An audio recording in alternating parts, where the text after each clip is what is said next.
एखाद्याची यशस्वी वाटचाल आपल्याला नेहमीच प्रभावित करत असते, परंतु त्या यशामागची त्याची नक्की कहाणी काय असते?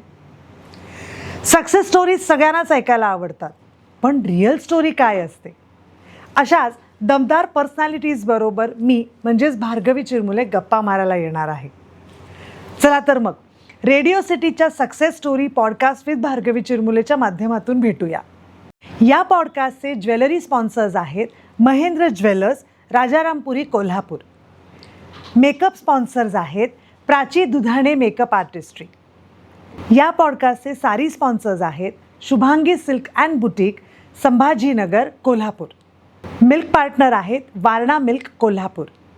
या पॉडकास्टचे व्हेन्यू पार्टनर आहेत lotus banquet lawn, market yard, Kolhapur. असं म्हटलं जातं की शरीरावर होणारी जखम एक वेळ बरी होते, पण मनावरची जखम? पण खरं बघायला गेलं तर असं नाही आहे. शरीरावरची एखादी जखम इतकी तीव्र असते की ती तुमच्या मनाला देखील वेदना देते. आणि मग अशा जखमा बऱ्या कशा करायच्या? मनावरची जखम काळाच्या ओघांनी बरी होते, पण शरीरावरची जखम तो व्रण ठेवून जाते. पण हे जर तुम्हाला बरं करून चांगलं आणि आनंदी जीवन जगायचं असेल तर, आणि या जखमा फक्त शाब्दिक नसून खऱ्याच खूप भीषण परिस्थितीतल्या असतील तर, ह्या सगळ्यातून बरं होऊन आयुष्याकडे बघण्याचा दृष्टिकोन जर तुम्हाला बदलायचा असेल तर काही जणांना भेटणं फार गरजेचं आहे. काही पेशंट्स ज्यांच्या या जखमा इतक्या छान पद्धतीने बऱ्या झाल्या आहेत की त्यांचा जगण्याकडे बघण्याचा दृष्टिकोन बदलला आहे. पण ही सगळी जादू झाली कुठे? ही जादू झालेली होती आणि झालेली आहे आणि होणार आहे कदम निसर्गोपचार केंद्र, कोल्हापूर इथल्या, अर्थात वैद्य दत्तात्रय कदम यांना भेटल्यानंतर. नमस्कार वैद्यबुवा. नमस्ते. मी शरीरावरच्या आणि मनावरच्या जखमांविषयी खूप बोलले, पण आत्ता आपण पॉडकास्ट सुरू करण्याआधी आपलं काम बघताना मला जाणवलं की या जखमा कधी सर्वसामान्य माणसांनी आयुष्यात पाहिलेल्याच नाही आहेत. या जखमांवर काम करावं असं तुम्हाला का वाटलं? कारण आजकाल पैसे कमवण्यासाठी सगळे वैद्य, डॉक्टर्स इतक्या वेगवेगळ्या गोष्टी करतात. मग बारीक करणं लोकांना, गोरं करणं लोकांना, हे सगळं चालू असताना हे काम तुम्हाला का करावं असं वाटलं? वस्तुस्थिती अशी होती की ही जी पद्धती आहे आपली, ही परंपरागत पद्धती आहे. म्हणजे पूर्वांपार चालत आलेलं आहे आयुर्वेद, वनस्पती, निसर्गोपचार ही पद्धती आहे. याच्यामध्ये कसं लहानपणापासून आम्हाला हे बाळकडू मिळत गेलं, पण वाटायला लागलं की आपण उपचार करताना हे सगळंच न मांडता की बाबा थंडी तापण आहे, तुम्ही म्हणताय तसं गोरवण्यासाठी काय सगळ्या गोष्टी न मांडता असे कुठलं तरी एक सेक्टर त्याच्यामधलं एक निवडावं, किंवा एक असा भाग त्यातला घ्यावा की जसे हार्ट स्पेशलिस्ट आहेत, डोळ्याचे स्पेशलिस्ट आहेत, बाकीचे सगळे स्किन स्पेशलिस्ट आहेत, तसं आपण काय निवडावं.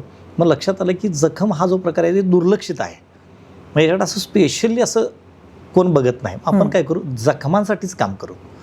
आणि माझ्यासमोर एक दोन अशी लोकं होती की ज्यांचे अवयव कापावे लागलेत, म्हणजे लहानपणी बघितल्यानं. तेव्हा थोडंसं मनामध्ये आलं की याच्यासाठी काहीतरी करणं गरजेचं आहे. मग घरी याच्यावर औषध द्यायचे, पण ते जनरल एवढं ते जे बिग, म्हणजे आपण ते आता मास्कमध्ये म्हणतोय ना, असं ते नसायचं. आणि त्यावेळी लक्षात आलं की आपण एका कुठल्या तरी गोष्टीवर एक कॉन्सन्ट्रेट करूया आणि उपचार करायचा. स्पेशलायझेशन. आणि ते स्पेशलायझेशन म्हणून त्याच्याकडे ओढलं गेलो आणि त्याच्यामध्ये रिसर्च करत अशा पद्धतीनं आपण आता या स्टेजपर्यंत आलो की जखमा कोणत्या असतील तर त्याच्यावर आपण योग्य पद्धतीनं जडीबुटीद्वारे, आपल्या वनस्पती उपचाराद्वारे उपचार करू शकतो. आता किती वर्ष तुम्ही या क्षेत्रामध्ये आहात? आता 25 वर्ष झाली बघा. 25 वर्ष पूर्ण झाले, आता 26वं वर्ष आता चालू आहे. पण आता बघा, असं म्हटलं जातं की प्रत्येक क्षेत्रामध्ये प्रगती होते. 25 वर्षापूर्वी येणाऱ्या दुर्दैवाने येणाऱ्या पेशंटची संख्या म्हणते, कारण या जखमा हे काही फार आनंदाची गोष्ट नाही आहे. खूप दुःख, खूप वेदना आहेत. 25 वर्षापूर्वी येणाऱ्या रुग्णांची संख्या आणि आता येणाऱ्या रुग्णांची संख्या खरं तर इतके शोध झाल्यानंतर कमी व्हायला हवी होती, पण दुर्दैवाने ती वाढतीये. ह्याबद्दल तुमचं काय मत आहे? आता याच्यामध्ये तुम्हाला जर सांगायचं झालं तर आता माझे वडीलच 93 वर्ष जगले. त्यांची जी मावशी आहे ती 110 वर्ष जगली. किती? 110 वर्ष. आणि अगदी निरोगी, ठणठणीत. आता जर तुम्हाला वडिलांचं जर दाखवायचं म्हटलं तर हे माझे वडील, हा 93 वर्षाचा असतानाचा फोटो आहे त्यांचा. बापरे. ओके. म्हणजे ही एक्झॅक्टली सांगायची म्हणजे गोष्ट की हे वडील या लोकांनी ज्यावेळी ते खाल्लं, म्हणजे आता आपण या ब्रॉडकास्टमध्ये बोलत असताना वडिलांनी मला जे सांगितलं, तर त्यावेळी कसं होतं, युरिया आणि खतं नावाचा प्रकार नव्हता, फक्त शेणखत नावाचा प्रकार होता. आणि त्यावेळी जी पिकं होती ती 1 वर्षाची होती. आत्ता पेरायचं आणि 12 महिन्यानंतर ती कापायची आणि खायची, हा प्रकार होता. आपण आता 3 महिन्याचं खातो, 3 महिन्यामध्ये उत्पन्न झालेलं. आणि पेस्टिसाईड आता जे केमिकलचा जो मारा आहे तो इतका भयानक आहे की फक्त आता सांगायचीच गोष्ट म्हणजे हे देवानं दिलेलं आहे म्हणून हे आता जिवंत आहे, म्हणजे ते फाईट करतं आहे. हे जर कशाचं लोखंडाचं किंवा असं जर का धातूचं असतं तर वितळून गेलं असतं. एवढा केमिकलचा आणि या सगळ्या सिस्टीमचा मार आपल्या बॉडीवर होत आहे आणि आपण ते खातोय, आपण ते पितोय. म्हणजे जे काय वारं आहे ते सुद्धा दूषित आहे, पाणी पितोय ते सुद्धा दूषित आहे, सर्व काही दूषित आहे. त्यामुळे हे सगळे प्रत्येक रुग्ण, प्रत्येक व्याधी ह्या वाढायला लागलेले आहेत. आणि त्याच्यामध्ये आहार आणि विहार याचा खूप मोठा हे निर्माण झालेलं आहे. त्याच्यातलं एक उदाहरण सांगायचं झालं तर आपण जेवल्यानंतर, जुनी लोक म्हणतात जेवल्यानंतर काय करायचं, पाणी जास्त प्यायचं नसतं. जेवल्यानंतर अग्नी प्रदीप्त होणं गरजेचं आहे. जेवल्यानंतर अग्नी प्रदीप्त झाला तर आपलं जे आहार आहे तो पचणार, पित्तांश व्यवस्थित, तिथं पित्तांश तयार झाला तर पित्त ते जाळतं, त्याची चूल आहे ती, त्याच्यामध्ये दाहकता तयार होते आणि त्याचे रस तयार होऊन मग ते रक्तामध्ये रूपांतरित होऊन रस, रक्त, अस्थि, मांस, मेद आणि शुक्र हे सप्तधातूंची निर्मिती ह्या सिस्टीममधून होत जाते. तर तुम्ही जेवल्यानंतर आईस्क्रीम खाताय, भट्टी ही जी आहे ही तुम्ही प्रज्वलित करण्यापेक्षा ती विझवता, म्हणजे चुलीमध्ये तुम्ही पाणी ओतवायला आहे, मग किती दिवस ते चालणार आहे? मग हे शरीररूपी जे काही यंत्र आहे हे यंत्र तुम्ही बिघडायला लागलं आहे. म्हणजे जे काही आपल्याला निसर्ग चक्रान जे दिलेलं आहे ते नाही. तर रात्रीचं 12-1 पर्यंत आपण जागत बसतो, त्यावेळी मोबाईल नव्हते, लोक 8 वाजता झोपायचे, तर आम्ही सुद्धा 7:30ला झोपायचो. त्यावेळी सरळ सांगायचे काही कामाचे 7:30ला झोपा, 5 वाजता मात्र उठा. ही गोष्ट, त्यामुळे हे सगळं आहार आणि विहार बदलल्यामुळं ह्या झालेल्या सगळ्या त्या गोष्टी आहेत. पण आता जखमांची किंवा येणाऱ्या पेशंट्सची बेसिक या जखमा कशामुळे होतात आणि ह्याच्याबद्दल तुमचं काय रिसर्च काय सांगतो? या ज्या जखमा आहेत, आता तुम्हाला सांगितलं तसं सगळ्यात महत्त्वाचे जखमांचे प्रकार पहिल्यांदा समजून घ्या. की जखमा ते जमल्या पडल्यामुळे लागलेल्या, ॲक्सिडेंटमुळे झालेल्या किंवा धारदार शस्त्रांनी भांडणामुळे झालेल्या अशा जखमा, स्नेक बाईट किंवा हिंस्त्र श्वापदानी चावून झालेल्या जखमा, या प्रकारच्या जखमा. आता याच्यानंतर येतात त्या आपल्या कुठल्या जखमा, की शुगर आहे, शुगरमुळे झालेल्या जखमा सगळ्यात डेंजर जखमा, म्हणजे सगळ्यात घातक जखमा, की ज्या लवकर बऱ्या होत नाहीत आणि शुगर वाढत राहते. ही एक जखम झाली. त्याच्यानंतर गँग्रीन होतं, इन्फेक्शन होतं आणि ते सडत जातं, म्हणजे कुजत जातं तो पार्ट, त्याला गँग्रीन म्हणतात. तो एक पार्ट खूप त्याच्यातला त्रासदायक आहे. आणि या सगळ्यांचा बाप म्हणजे बेड सोर्स, म्हणजे जे पेशंट झोपून आहेत, बेड रिडन आहेत, ज्यांना उठता बसता येत नाही, त्यांना ज्या जखमा होतात अक्षरशः भगदडे पडतात. भगदडे म्हणतो मी आपल्या गावठी भाषेमध्ये, भगदडे पडतात आणि अक्षरशः त्याच्यामध्ये किडे पडतात, जवळ कुणी जात नाही. म्हणजे ह्या अशा गोष्टी ज्या आहेत ह्या सगळ्या ह्या सिस्टीमप्रमाणे असे वाढत निघालेल्या आहेत. पण मग आपल्याकडे जेव्हा पेशंट येतात तेव्हा बरेच वेळा तुम्हाला असं जाणवतं का की सगळे प्रकार करून नंतर तुमच्याकडे येतात आणि मग जर आयुर्वेदानी निसर्गोपचारांनी काही झालं नाही की लगेच नावं ठेवतात की म्हणजे थोडक्यात मागे एकदा एक मी रील वाचलं होतं की पाणीपुरी खाताना विचार नाही करत, क्या तुम्ही म्हणाल आईस्क्रीम जेवल्यावर आईस्क्रीम खाताना विचार नाही करत, पण एक गोळी घेताना विचारतात ह्याचा साईड इफेक्ट होईल का? तर तसं आहे की सगळं झाल्यानंतर तुमच्याकडे जेव्हा येतात तेव्हा तुम्हाला काय वाटतं, तेव्हा किती हाताबाहेर सिच्युएशन गेलेली असते? म्हणजे इतकं वाईट वाटतं की सगळ्यात आता मला सांगायला थोडंसं म्हणजे खेद वाटतं की आयुर्वेदाला आपण लई तुच्छ समजतोय. आजीबाईचं बोटं काय होते त्यानं, साधी गोष्ट आहे की आपल्याला जर खोकला आला तर आपली आजी सांगायची किंवा वडील सांगायचे, अरे आडूळसा घे, चेच, त्याच्यामध्ये तुळशीची पानं घाल, लक्षात येते का बघ, आणि त्याच्यामध्ये लवंग एक चेचून घाल आणि त्याचा काढा कर आणि पी, खोकला कमी येईल तुझा. पण हे जर पेशंटना आम्ही सांगितलं तर पेशंट ते करत नाही, पण आडूळसा सिरप घेऊन येईल बाटली प्यायला, पण ते करून नाही पिणार, तुमच्या लक्षात येते का? आणि ॲज फास्ट झट्ट मग पटब्या असा प्रकार आहे. आत्ता खालं की मला तूप खालं की रुपये आला पाहिजे, पण ही प्रोसिजर नाही. हे आयुर्वेदामध्ये सुद्धा शक्य आहे. हे म्हणतात ना की काही विशिष्ट औषधं घेतल्यानंतर ॲज फास्ट रिझल्ट येतो, पण तसं नाही. आयुर्वेदसुद्धा तेवढाच बाप आहे. ह्या सगळ्यांचा बाप आयुर्वेद आहे, म्हणजे असं माझं वैयक्तिक मत आहे. कारण का हा जगवतो आपल्याला, आणि याच्यामध्ये जी सिच्युएशन आहे हा आयुर्वेद झटक्यात कवर करू शकतो आणि रिझल्ट देऊ शकतो. पण कधी तुम्ही लागलीच आलात तर वाईट काय वाटतं की हे लोक काय करतात, प्रयोग करत बसतात आणि इतके प्रयोग करतात ना की आता आपल्या शास्त्रामध्ये सुद्धा असं आहे की होत असेल तर होतंय म्हणून सांगावं, नसेल तर नाही म्हणून सांगावं, तो माणसाला पुढे पाठवून द्यावं. पण काही लोक प्रयत्न करत राहतात, बघूया बघूया म्हणत राहतात आणि ते हाताबाहेर सिच्युएशन जाते आणि मग शेवटी त्यांना कोणतरी सांगते की अरे कदम उपचार केंद्र कोणतरी आहेत डॉक्टर, मग ते वैद्य आहेत आणि ते बरे करतात आणि मग ते आमच्याकडे. त्यावेळी आम्हाला इतकं वाईट वाटतं की असं का. आणि मॅडम तुम्हाला सांगण्याची दुसरी गोष्ट अशी की माझ्याकडे 25 ते 30% लोक असे आलेत की तुम्ही त्यांना सांगितलं आहे की ते माझ्याकडे येतात, साहेब मला 1 वर्षापूर्वी कळालं होतं तुम्ही उपचार करताय ते आणि आता बघितलं आणि ते आता कमीच येईना म्हणून आलो. म्हटलं 1 वर्ष तुम्ही काय करताय. नाही सर ते इकडे गेलो तिकडे गेलो आणि मग शेवटी बघूया म्हणून आलो आहे. मग त्यावेळी एवढं वाईट वाटतं की बघूया म्हणून आलं आहे म्हणजे काय तुमचं काय, म्हणजे इतकं वाईट वाटतं त्यावेळी. आणि एक तर असे पेशंट येतात की आता पाय कापाय सांगितलं आहे आणि आता साहेब आता मला उद्या पाय कापाय सांगितलं, माझं काहीतरी करा, आता काय करणार आहे आम्ही.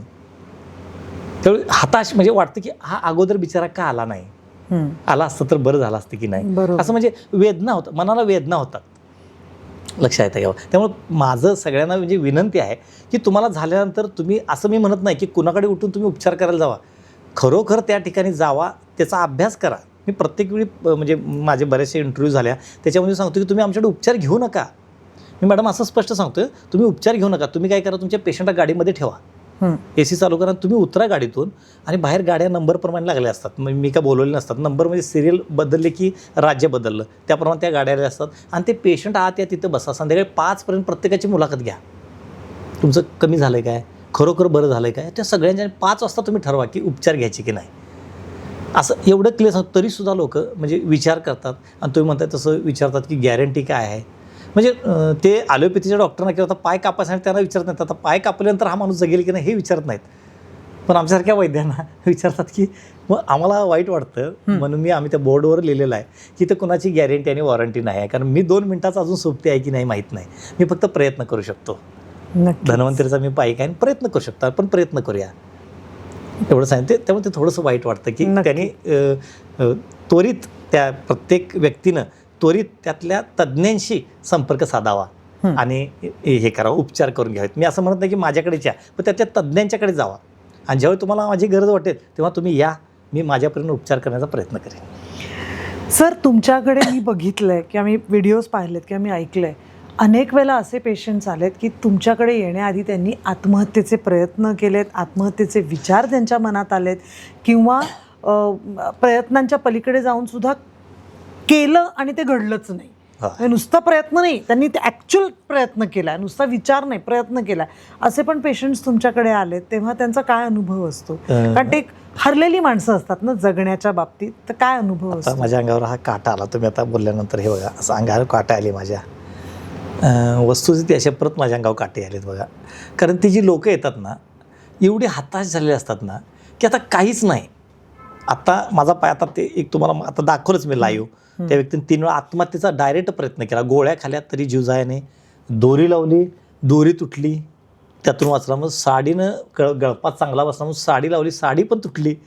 म्हणजे एवढी हताश झालेली माणसं, अशी माणसं आहेत की मी आता ज्यांना पोहता येतं ते म्हणजे मी विहिरीत उडी मारून जीव देणार आहे, कारण पायाचं वास मारायला लागला. त्यांचं पण काही चुकीचं नाही, कारण कसं आता घरामध्ये आपण वावरतो, घरात आपण मेन आहोत, आत्ता आपल्याला खूप किंमत आहे, पण ज्यावेळी ते सडायला लागलं, वास मारायला लागला, त्यातून किडे पडायला लागले, त्यावेळी घरचे जवळ येणार, त्यांच्याकडे वेगळ्या पद्धतीने वेगळ्या भावनेनं बघायला, मग ते बिचारे कुणाच्या तोंडाकडे बघणार. मी एवढा मोठा माणूस, एवढं घर सांभाळलं, लहान मुलांना वगैरे मोठं केलं, आता मी जगून काय करायचं, आत्महत्या करूया. म्हणून अशी लोकं आहेत की एक तर माझ्याकडे सगळे, मी आता जे बोलतो आहे हे काही सांगोवांगी नाही, माझ्याकडे याचे पुरावे आहेत, लोकांच्या मुलाखत आहेत, माझ्याकडे लाईव्ह मुलाखत आहेत, पत्ते फोन नंबर सहित आहेत. की ते एकेकाने असं सांगितलं की मी विहिरीमध्ये पोहता येतं म्हणून दगड आणून ठेवला आहे, पायाला दगड बांधणार आणि उडी मारणार, 8 दिवसानंतर माझा जर का जखमचा रिकवर नाही झाले तर. दुसरे असे आहेत की मी सुद्धा साहेब 15 दिवसानंतर आत्महत्याच करणार होतो, कारण त्यांना दुसरा, कारण का हे संपतं की त्यांनीसुद्धा, ते पण त्यांचं पण चुकीचं नाही मी असं म्हणत, कारण त्यांनी पण हजारो ठिकाणी जाऊन उपचार करून घेतलेत. असं नाही की ते माझ्याकडेच पहिल्यांदा आलेत, हजारो ठिकाणी गेल्यानंतर उपचार केल्यानंतर त्यांच्या लक्षात आलं की बरंच होत नाही, मग आता करायचं काय. एवढे मोठे मोठे डॉक्टर बघितले, एवढे मोठे म्हणजे हॉस्पिटल्समध्ये गेलो, मोठ्या हॉस्पिटल्समध्ये, म्हणजे आपल्याकडे येणाऱ्यांची जी संख्या आहे त्याच्यामध्ये डॉक्टर्स आहेत, डॉक्टरांचे आईवडील आहेत, मोठमोठे नेते मंडळी आहेत, खूप मोठे सगळ्या विभागातले मोठमोठे अधिकारी वगैरे या सगळ्या पद्धतीची लोक आहेत. पण ते कंटाळून दमून भागून आमच्याकडे येतात. हे फक्त वाईट वाटतं की समजल्यानंतर लगेच येत नाहीत.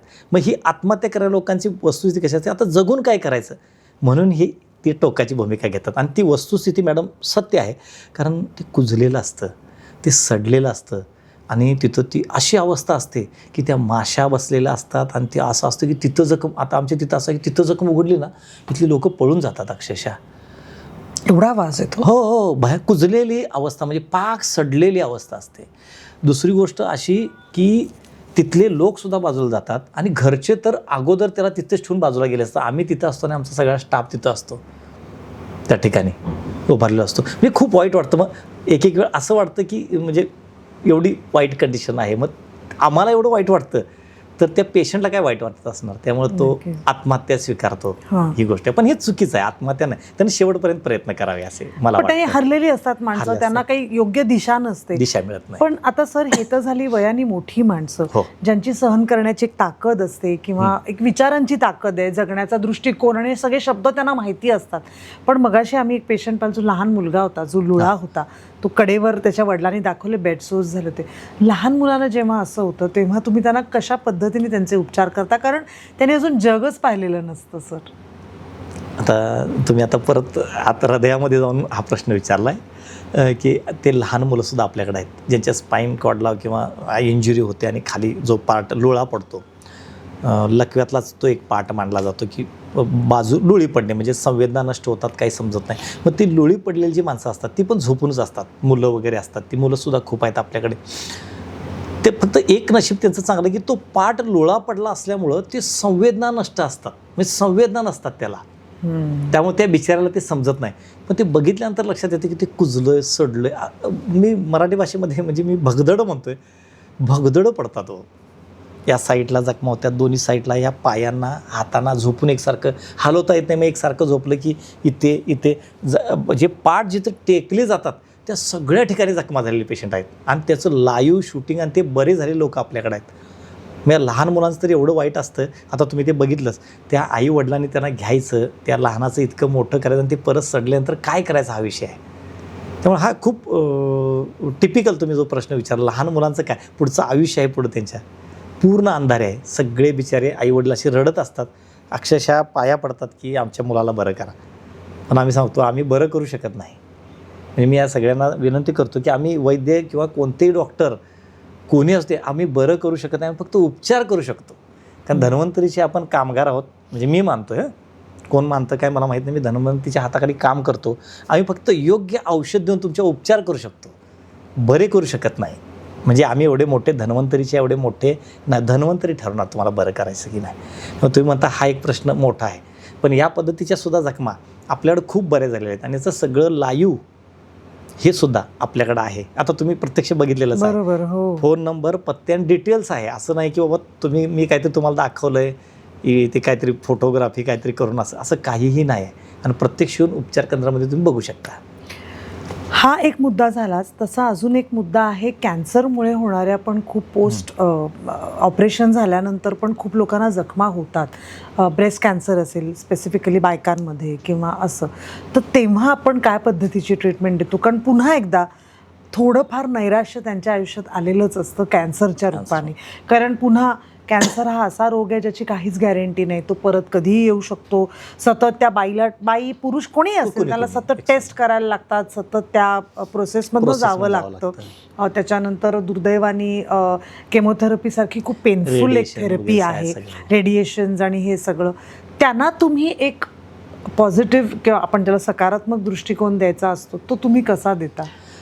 आता त्याच्यामध्ये कसं आहे, त्या जखमांच्यामध्ये एकदम तिसऱ्या अवस्थेची जी जखम असते ती बरीच होत नाही.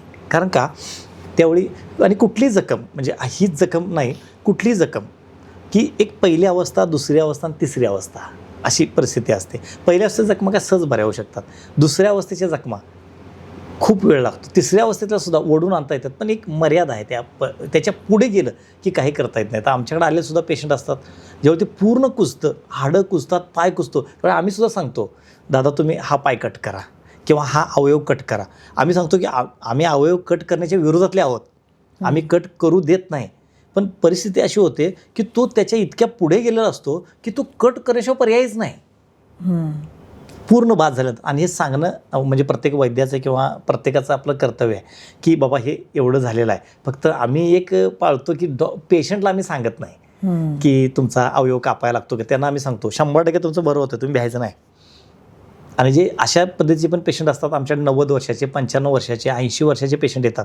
आता कापूनसुद्धा उपयोग नाही, कारण हार्टबीट कमी आहेत, किडनीचा प्रॉब्लेम आहे, लिव्हरचा प्रॉब्लेम आहे, कापलं तरी बरं होणार नाही. मग त्यांना आम्ही सांगतो की दादा तुकारामांचा एक अभंग आहे, मी तो सांगतो, जितेपणी नाही अन्न मेल्यावरही पिंडदान येतो चाळवा चाळवी म्हणून सांगितलंय. त्यामुळे आता ह्यांना जनरल औषधं घ्या आणि काय लागतं ते पोटाला घाला, हे पथ्य पाणी तुम्ही काही पाळू नका.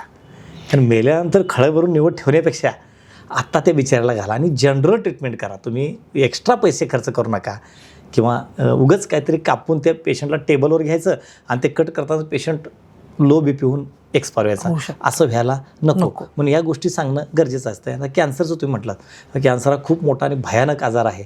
याच्यावर खूप जागतिक लेवलला संशोधनं सुरू आहेत, पण अजून तो हातामध्ये गावलेला नाही आहे. तो असा सटकतो, म्हणजे एवढी त्याची गांभीर्यता आहे. तो निसर्गानंच निर्माण केलेला आहे तो. तर निसर्ग याच्यावर खूप मोठा बदल करू शकतो सगळं, पण कधी योग्य वेळी तुम्ही आलात तर.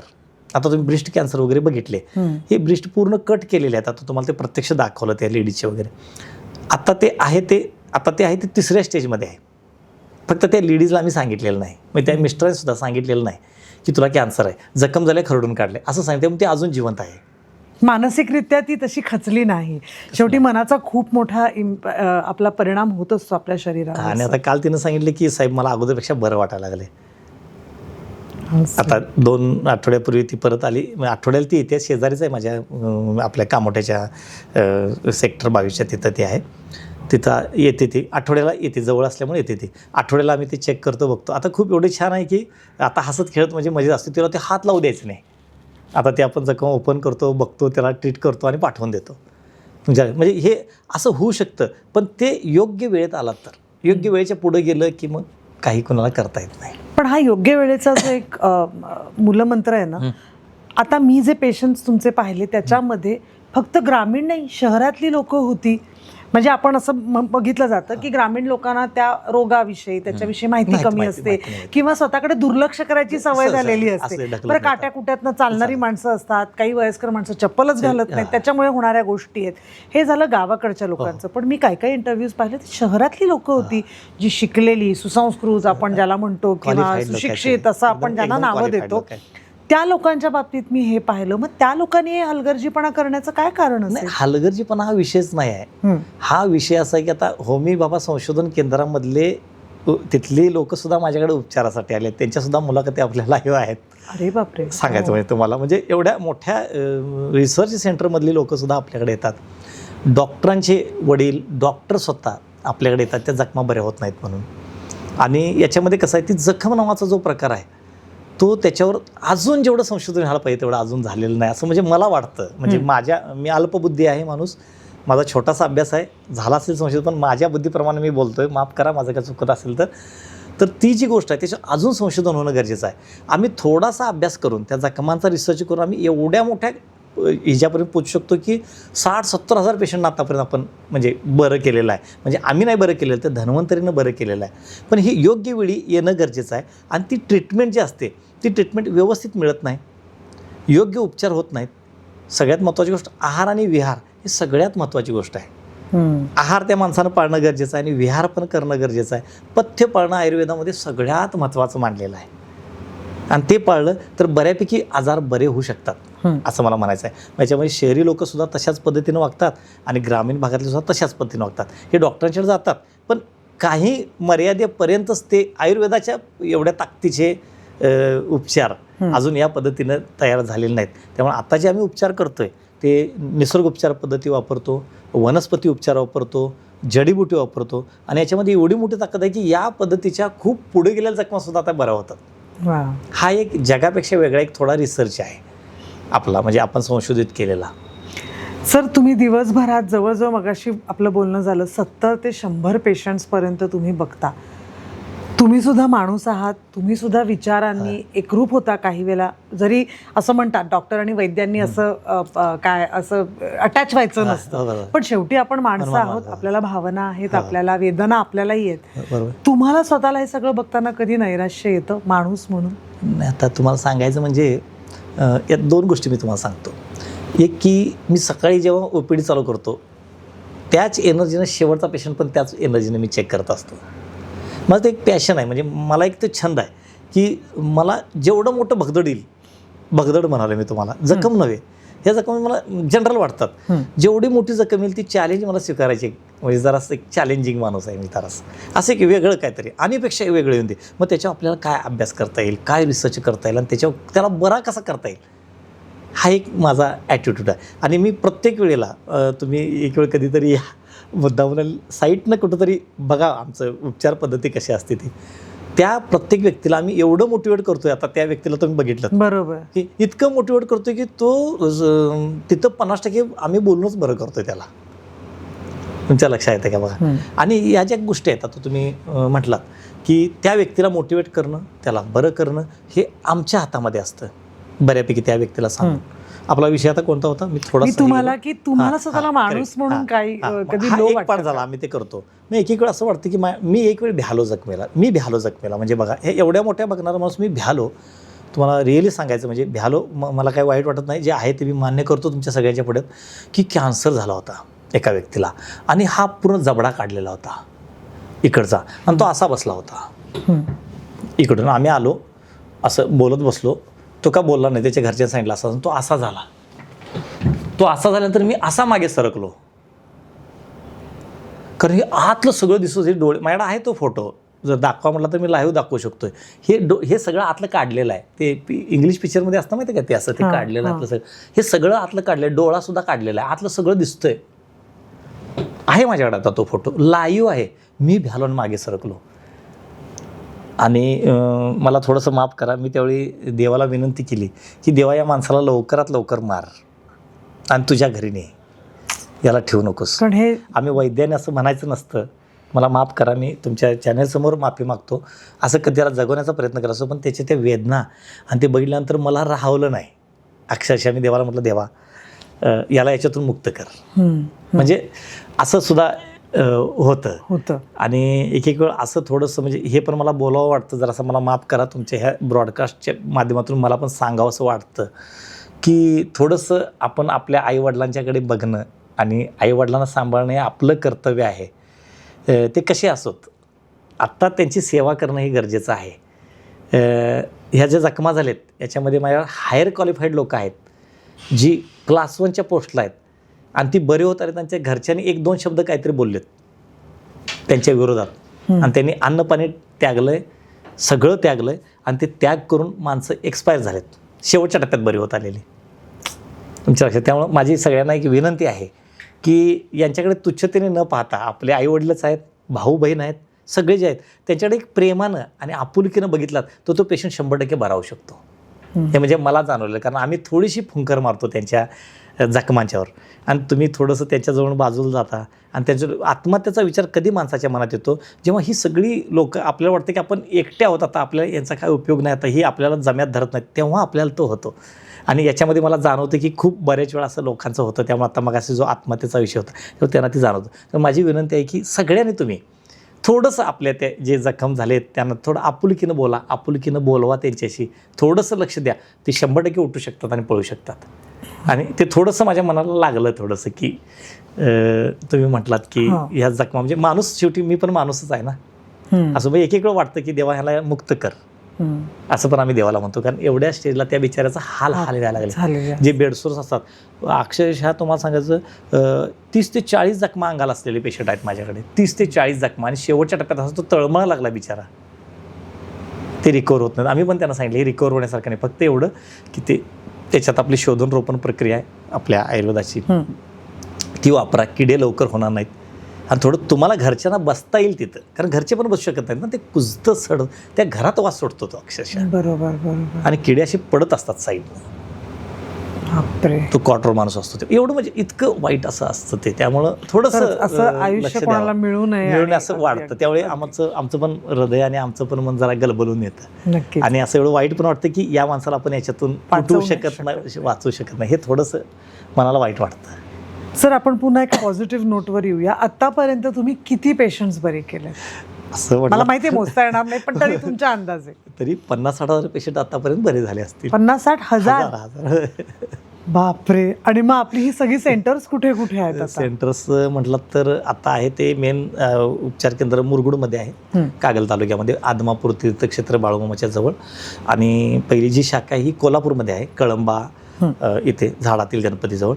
आणि दुसरी तर ती शाखा आहे ती मुंबईमध्ये, कामोठे सेक्टर 22मध्ये आता तिथे आहे. मग सर, तुम्ही एवढी सगळी धावपळ तुम्ही करताना तुम्ही स्वतःच्या तब्येतीकडे कसं लक्ष देता? आता तोच विषय झालेला आहे की आता मुंबईचं करण्यापाठीमागचा पण तुम्ही म्हणताय तोच उद्देश की तिथले पेशंट आपल्याकडे मुंबईतले खूप पेशंट आहेत, पुण्यातले पेशंट आहेत, गुजरातमधले, नाशिकमधले, प्रत्येक राज्यातले पेशंट आहेत. असं कुठलं राज्य नाही की आपल्याकडे पेशंट आलेले नाहीत. परदेशात सुद्धा आपलं औषध गेलेलं आहे, परदेशातले सुद्धा आपल्याकडे पेशंट आहेत. तर असं झालं की तुम्ही इथे चालू करा, तिथे चालू करा. मग शेवटी काय झालं की पुण्यात चालू करायचं, मुंबईत चालू करायचं, नाशिकमध्ये चालू करायचं, गुजरातमध्ये चालू करायचं. मग मुंबईच्या पेशंटची आमची बैठक झाली थोडी. मग सगळ्यांनी विषय काय केला की आपण काय करू, पुण्यातले पेशंट जर आपण पुण्यात चालू केलं तर मुंबईतले तिथे यायला पाहिजेत, गुजरातमधले यायला पाहिजेत, नाशिकमधले यायला पाहिजेत आणि कोकण फाट्यामधले तिथे यायला पाहिजेत. त्यापेक्षा मुंबईत जर केलं तर पुण्यातले तिथे येऊ शकतात, गुजरातमधले, नाशिकमधले आणि कोकणात तिथे येऊ शकतात. म्हणून सेंट्रल प्लेस आपण मुंबई करू. ओके. मग पेशंटनीच जागा बघितली, आता तिथल्या खुर्च्या सुद्धा पेशंटनीच दिलेल्या आहेत, तिथले पंखे सुद्धा पेशंटनीच म्हणजे सगळं त्या लोकांनी मॅनेज करून तिथं चालू केलं. मग शेवटी आम्ही पण ठरवलं की अजून आमच्यामध्ये ताकद आहे, अजून देवानं निसर्गानं आपल्याला एनर्जी दिलेली आहे, तर त्याचा वापर करूया आणि जास्तीत जास्त लोकांना जखममुक्त करूया. आणि आमचं स्लोगन पण आहे, जखममुक्त भारत अभियान. वा, खूप हा एक छान. विषय आहे. आणि दुसरी गोष्ट आपण ट्रेडमार्क पण आपला आहे, त्याच्यामध्ये सुद्धा आहे स्लोगन आमचं की जखम हेल्प कदम. हो, हा एक किती छान. विषय आहे. आणि तुमच्या सगळ्या तुमच्या वाटचालीसाठी आणि जखममुक्त भारत होण्यासाठी सगळ्यांकडनं शुभेच्छा. आणि तुम्ही ज्या पेशंट्सना आनंदाने घरी पाठवता आणि त्यांच्या चेहऱ्यावर जो आनंद देता तोच तुमच्या आयुष्यात तुम्हाला खूप आशीर्वाद देऊन जाणार आहे. कारण आशीर्वाद लहानांकडनं मिळू देत नाही तर मोठ्यांकडनं मिळू देत, ते खूप मनापासून असणार. त्यामुळे हे आशीर्वाद कायम आणि सतत तुमच्याबरोबर राहतील. खूप खूप आभार. थँक्यू. आणि एक थोडंसं, येस प्लीज. आता तुम्ही आशीर्वादाबद्दल बोललात, तर माणसाला आशीर्वाद असाच मिळत नाही कधी, पैसे घेऊन तर मिळतच नाही. आणि आपल्या वैद्यक क्षेत्रामध्ये आपण पैसे घेतो, आम्ही पैसे घेण्याला तर आशीर्वाद कधीच दिला जात नाही. पण आमच्याकडे अशी पद्धत आहे, आम्हाला पैसेसुद्धा देतात आणि आशीर्वादसुद्धा देतात. ही सगळ्यात महत्त्वाची गोष्ट, म्हणजे माझ्या जीवनातली गोष्ट. मला पैसेसुद्धा देतात हे बरं करा म्हणून, आणि बरं झाल्यानंतर आशीर्वादसुद्धा देतात. एवढी एवढी मोठी लोकं, वयस्क लोकं, साधू महाराज, म्हणजे ज्यांनी आयुष्य लोकांसाठी वेचलं, अशी लोकं येऊन पाया पडतात. त्यावेळेला आम्हाला वाटतं की नको, तुम्ही आमच्या त्या धन्वंतरीच्या पाया पडू म्हणून सांगतो आम्ही. तुमच्या लक्षात येते का बघा ही गोष्ट. अनेक सांगायचं राहून गेलं की मी वैद्य दत्तात्रय शामराव कदम, प्रमाणित पारंपरिक वैद्य चिकित्सा करतो. आपलं उपचार केंद्र जे आहे हे शासनमान्य उपचार केंद्र आहे, काउन्सिलशी रजिस्टर आपण आहोत. आणि आपल्या उपचार केंद्रामध्ये जडीबुटी, निसर्गोपचार, वनस्पती याच्या पद्धतीने उपचार केले जातात. आणि दुसरी गोष्ट बोलायची याच्यामध्ये एक राहून गेली आपली की शुगर जी आहे, बऱ्याच लोकांची शुगर आपल्याकडे नॉर्मलमध्ये येते. म्हणजे जखम व्हायच्या आधी पण शुगरसाठी शुगरच्या जखमात शुगर होते, शुगर वाढल्यानंतर जखम बरी होत नाही. बरोबर. ती सुद्धा शुगर नॉर्मलला येते. आणि बऱ्याचशा लोकांचे जे इन्शुलिन आहेत ते बंद झालेले आहेत. अरे वा.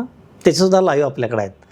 आता ते मगाशी त्या काकाने सांगितलं बघा, ते हिंदीमध्ये बोलत होते, 350 होती ती आता 150 110 वर आली. आणि इन्शुलिन बंद केलं त्यांचं. एक आठवड्यामध्ये इन्शुलिनच बंद करून टाकलं डॉक्टरनी. म्हणजे ही एक गोष्ट आहे. आणि एक विनंती आहे की आयुर्वेद हा आपला, म्हणजे आपला जन्म आयुर्वेदामध्ये झाला आणि भारत ही त्या आयुर्वेदाची जननी आहे. आणि मला सगळ्यांना सांगावं असं वाटतं की त्याच्याकडं दुर्लक्ष करू नका. आजीबाईचा बटवा की वडील वगैरे आपले सांगतात की अरे ती आडूळसा खा, त्यानं कमी होतं आहे. लक्षात येते का बघ, खोकला आला, तुझं छाती भरली तर लसूण, जुनी एक पद्धत आहे, लहान मुलांच्या गळ्यात लसूण घालतात बघा. बरोबर. तुम्ही लसूण घालता महिला बघा. लसूण का घातले जातात की ते उष्ण आहे, कफ होतो त्या माणसाला. म्हणून डिलिव्हरी झाल्यानंतर एकंड बाण म्हणतात, एकांडाचं कांडाक बाण म्हणतात डिलिव्हरीच्या बाईला. कारण का असतं, ते वेखंड जे आहे त्याच्याजवळ साप येत नाही. अच्छा. वेखंडच्या वासाला जर साप आला तर वेखंडाची पावडर टाका, तिथे थांबत नाही. त्यामुळे ते साप वगैरे येऊन पूर्वी म्हणजे आता आपण आधुनिक झालो आहे, पण पूर्वीचे लोक शेतात वगैरे राहत होते. तो साप आला तर त्या बाईजवळ येऊ शकतो, मुलाला चावू शकतो, ते दुधाचा स्मेल वगैरे असतो, त्यामुळे ते त्रास होण्याची शक्यता म्हणून ते एकांडबाण म्हणतात. तुमच्या लक्षात येते का? म्हणजे प्रत्येक गोष्टीकडे आपल्याकडे खरंच त्याच्या मागचं कारण आहे, शास्त्रीय दृष्टिकोन आहे. खूप दृष्टिकोन आहे. आणि पी हळद आणि हो गोरी ही आपली जुनी म्हण आहे. जर हळद घाली खरोखर माणूस गोरं होतं. म्हणजे काय होतं, त्वचा आपली जी आहे ती ग्लोरियस म्हणजे होते. लक्षात येते का बघा. आणि टॉक्झिफिकेशन होतं. सर, हळद तर आपण कोविडमध्ये सगळ्यांनी हळद दूध प्यायला कोविडमध्ये सुरुवात केली, जी आपली आजी लहानपणापासून आपल्याला रात्री झोपताना आजी म्हणायची, गरम दूध, तूप आणि हळद हे तुम्ही प्यायलाच पाहिजे. हवं तर गोड, काय साखर, दूध, तुम्हाला जे हवं ते. पण आजी लहानपणी सगळ्यांना गरम दूध रात्री झोपताना प्यायला लावायची. नको वाटायचं काय, पण हेच आपण कोविडमध्ये शिकलो होतो. कोविडमध्ये किती लोकांनी हळद दूध, हळद पाणी, हळद रोजच्या आहारात वापरायला सुरुवात केली जास्त प्रमाणात. आणि आपण तर स्वयंपाकात हळद वापरतोच. फॉरेनच्या लोकांनी सुरुवात केल्यानंतर आपल्याला ते खरं वाटायला लागतं. नाही, आपला प्रॉब्लेमच काय माहिती आहे काय सांगायचं म्हणजे, आता तुम्हाला सांगायचं हळदीचाच विषय होता. हळदीचं पेटंट अमेरिका घ्यायला निघाली होती. मध्ये वाद चालला होता बरोबर. आणि तो आपल्या देशानंच ते पेटंट घेतलं गेलं. कारण आपण इतकं दुर्लक्षित केलं ना एवढ्या सगळ्या साध्या गोष्टी, की जरासुद्धा त्याच्याकडे आपण लक्ष देत नाही.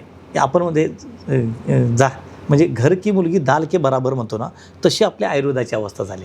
आणि परदेश त्याचा अभ्यास करायला लागला आहे. आणि त्या आता अडुळशाचं मगाच तुम्हाला मी सांगितलं, अडुळशाची बाटलीत घेतात तो, आणि तो अडुळशा, पण ते अडुळशाचं पान आणून त्याचं काढा करून रस प्यायची तयारी नाही आपली. आणि सुरुवातीला ज्यावेळी मी सुरुवातीला थोडं थोडं प्रॅक्टिस करायला लागलो, त्यावेळी कंडिशन अशी झाली की मी लोकांना फुकट उपचार सांगायचो. तुम्ही काय करा, खोकला झाला ना हे करा, दुखाला आहे ना हे करा. आता साधी गोष्ट सांगतो तुम्हाला. आता तुम्ही जे बोललात, मारुती माझ्या तुम्हाला उड्डाण केला, श्रीलंकेमध्ये गेला, श्रीलंकेमधून परत आला, तर त्याला इतका त्रास झाला, ते तिथं उष्णता वगैरे त्याला जाळलं होतं वगैरे सगळं, तर त्याची बॉडी सुजली होती. मग त्याला काय सांगितलं, त्याला लय काय काय केलं, ते काय झालं नाही. मग ऋषी आले. ऋषी म्हटले एक काम करा, त्याला ती रुईची पानं घ्या आणि त्याला लिंपून ठेवा. आणि ती रुईची पानं गरम केली, त्याला तेल लावलं, त्याला लिंपून ठेवल्यानंतर तिची सूज कमी झाली. आणि म्हणून आपण शनीला रुई आणि तेल वाहतो. लक्षात घ्या. मग आता कोणाला जर सूज आली, या ब्रॉडकास्टमध्ये थोडक्यात सांगूनच जातो तुम्हाला, सूज आल्यानंतर जर दुखालं तर तेल साधं रुईचं पान घ्या. आपल्या चॅनलवर आहे, कदम उपचार केंद्रावर गेला तर सांगितलं आपण, 1 मिनिटात आयुर्वेद मांडलेला आहे वनस्पती. ते तेल लावा, ते गरम करा आणि बांधा. तुम्हाला त्या दिवशीच फरक नाही पडला तर मला येऊन विचारायचं. दुसरी गोष्ट आणि एक अध्यात्मातली सांगतो की गणपती आपले आहेत, बुद्धीची देवता. एक राक्षस, तो ज्वाला, त्याचं नाव माझ्या लक्षात येईना, पण ते ज्वालाग्रही एक राक्षस होता. तो सगळ्यांना जाळून टाकायचा. आणि त्याला मग यांचा जन्म त्या झाला की त्याला मारण्यासाठी गणपतीचा जन्म झाला.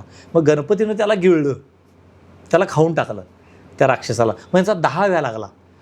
खूप काय काय केलं गेलं, पण त्याचा 10च थांबेना. मग ऋषी काय म्हटले, दुर्वांची जुडी वाहा त्याच्यावर. मग त्या दुर्वांची जुडी त्याच्या वाहिल्यानंतर त्यांचा 10 शांत झाला.